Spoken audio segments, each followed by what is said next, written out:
বিসমিল্লাহির রহমানির রহিম। আসসালামু আলাইকুম আমার প্রাণপ্রিয় মিষ্টি মিষ্টি আপুরা, সবাই কেমন আছো? আশা করি আল্লাহর অশেষ রহমতে আমার কাছেও দূরে যে যেখানে আছো সবাই ভালো আছো, সুস্থ আছো। আলহামদুলিল্লাহ আমিও ভালো আছি। তো এই যে আমার একটা পার্সেল চলে এসেছে কিছুদিন আগে, তো দেখেছো দারাজ থেকে আমি কিছু পটের অর্ডার দিয়েছিলাম, সেগুলো এসেছে, তোমাদের সাথে শেয়ার করেছি। আর বাকি 3টা প্রোডাক্ট কিছুদিন পরে এসেছে। আর এখানে এই যে আমি গাছের জন্য কিছু জিনিস কিনেছি, আর এগুলোকে কি বলে, মাটি খুঁচানোর জন্য, গাছের মাটি খুঁচানোর জন্য, আর গাছের যেই চারিপাশের আগাছ এলোমেলো যে গাছগুলো হয় সেগুলো ফেলে দেওয়ার জন্য। আর এদিকে এই যে একটা কল নিয়েছি, আমার কিচেনের কলটা নষ্ট হয়ে গিয়েছে, তো সেই জন্য এবার একটু অন্য রকমের কল নিলাম। আর ওভেনের জন্য একটা ওভেন কাভার নেওয়া হয়েছে। ওভেন কাভার আমি নিজের হাতে তৈরি করেছি, আবার একটা নিয়ে নিলাম। তো আমরা গৃহিণীরা আসলে ঘর সংসার সাজাতে পছন্দ করি, আর এক হাতে সকাল থেকে সন্ধ্যা পর্যন্ত আর রাত 12টা পর্যন্ত আমাদের তো কোনো বিশ্রাম নেই, সারাদিন চলেই অনবরত রবটের মতো।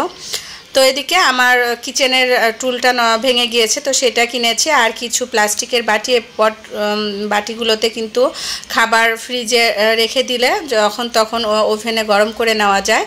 আর আমার জন্য আর একটা টপস এনেছি, আমার আসলে টপসগুলো খুবই পছন্দ হয়। কিছুদিন আগে ব্ল্যাক কালার একটা এনেছি, এবার এই রেড কালারের টপসটা খুব ভালো লাগলো। যেহেতু আমি বোরকা পরি, বোরকা হিসাবেও কিন্তু আমি এগুলো ব্যবহার করতে পারি।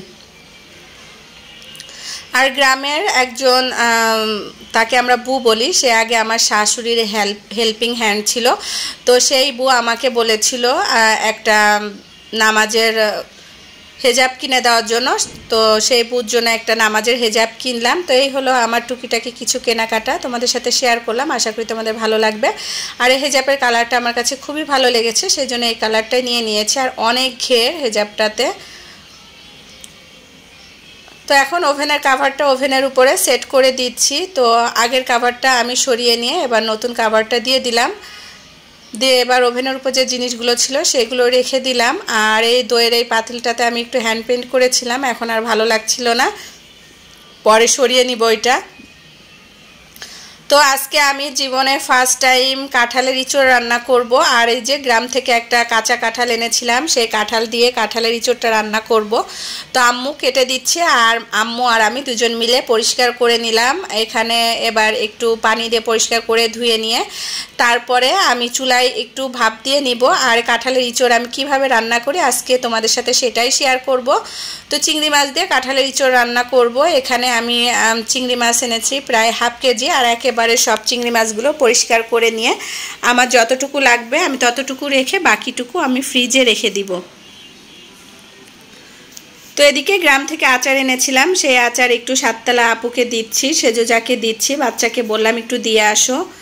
আর এদিকে কিন্তু কাঁঠালটা আমার প্রায় ভাপ দেওয়া হয়ে এসেছে, এবার এটা আমি নামিয়ে নিব, না হলে বেশি সিদ্ধ হয়ে যাবে। তো যারা এখনও কাঁঠালের ইঁচড় খেয়ে দেখোনি তারা অবশ্যই আমার এই রেসিপিটা ফলো করে দেখবে, আমার কাছে কিন্তু অসাধারণ লেগেছে, আশা করি তোমাদের কাছেও অনেক ভালো লাগবে। আর অবশ্যই একটা লাইক দিয়ে ভিডিওটি দেখে নিবে। তো এখানে আমি পরিমাণ মতো পেঁয়াজ দিয়ে, আর এই পেঁয়াজটা একটু হালকা ভেজে নিব, ভেজে তারপরে এখানে যে পানি ঝরিয়ে রেখে দিয়েছি কাঁঠালের ইঁচড়, তো এটা এখন আমি মশলা দিয়ে ভালোভাবে মশলাটা, এখানে আদা পেস্ট রসুন পেস্ট দিয়ে দিয়েছি, দিয়ে মশলাটা ভালোভাবে কষিয়ে নিব। আর এটা কিন্তু মাংসর মতনই রান্না করা হবে। তো গরুর মাংস থাকলে গরুর মাংস দিয়ে রান্না করতাম, গরুর মাংস নেই, সেই জন্য আমি আজকে চিংড়ি মাছ দিয়ে রান্না করছি। তো এখানে আমি হলুদ পাউডার, মরিচ পাউডার, ধনে জিরে পাউডার, স্বাদ মতো লবণ সব কিছু দিয়ে মশলাটা কষিয়ে নিব, শুধু গরম মশলাটা দিব না এখানে আমি। তারপরে এই যে চিংড়ি মাছগুলো আমি একটু ছোট ছোট করে কেটে নিয়েছি, সেটা এখন ভালোভাবে কষিয়ে নিব। আর সবাই জানি কম বেশি সবাই রান্না করতে পারে, তো আমি যেহেতু জীবনে ফার্স্ট টাইম রান্না করছি সেই জন্য আমার আপুদের সাথে আমি একটু শেয়ার করছি। আর এখানে এই যে সর্ষে ডাঁটা রান্না করব, তো সবাই বলে রাই ডাঁটা, তো আমি কিন্তু এটা সব রকম মশলা দিয়ে কষিয়ে এই ডাঁটাটা রান্না করব। আর এই ডাঁটাটা খেতে কিন্তু অনেক মজা লাগে, এটা কিন্তু আমি গ্রাম থেকে এনেছি এই ডাঁটাটা। তো সরিষা দিয়ে রান্না করে খেলেও কিন্তু ভালো লাগে। তো আমি বাসায় সরিষা না থাকার জন্য আসলে শুধু মশলা দিয়ে আমি রান্না করে নিচ্ছি। আমার মেজো যা আমাকে সরিষা দিয়ে রান্না করে খাওয়াইছে, আমার কাছে কিন্তু খুবই ভালো লেগেছিল। তো এদিকে আমি কাঁঠালের এঁচড়গুলো দিয়ে মশলার সাথে ভালোভাবে কষিয়ে নিব। একসাথে দুটো রান্নাই করে নিচ্ছি, যেহেতু প্রচুর গরম। বাচ্চাদের স্কুল থেকে এনেছি, এনে খুবই খারাপ লাগছে, সেই জন্য আম্মু সব কিছু গুছিয়ে দিয়েছিল আর আমি রান্নাটা বসিয়ে দিলাম। তো এটাও আমি হলুদ মরিচ ধনে জিরা পাউডার স্বাদ মতো লবণ দিয়ে তারপরে একটু রসুন পেস্ট দিয়েছি, দিয়ে মশলাটা কষিয়ে তারপর ডাঁটাটা দিয়ে দিব। আর যেহেতু আম্মুকে রেখে আমি গ্রামে গিয়েছিলাম, আম্মুর কাছে আমার 2 মেয়েকে রেখে গিয়েছিলাম, তো আম্মু আমার এখানেই আছে, আম্মুকে যেতে দিইনি, বললাম কিছুদিন পরে যেও। আর আমার বাবাটাও খুব অসুস্থ, সেই জন্য আমার বাসায় রেখে দিয়েছি। আর মা থাকলে তো আমার কাজ খুবই সহজ হয়ে যায়, আমার আম্মু সব কিছু গুছিয়ে রেখে দেয়, আমি শুধু এসে রান্নাটা বসিয়ে দিই।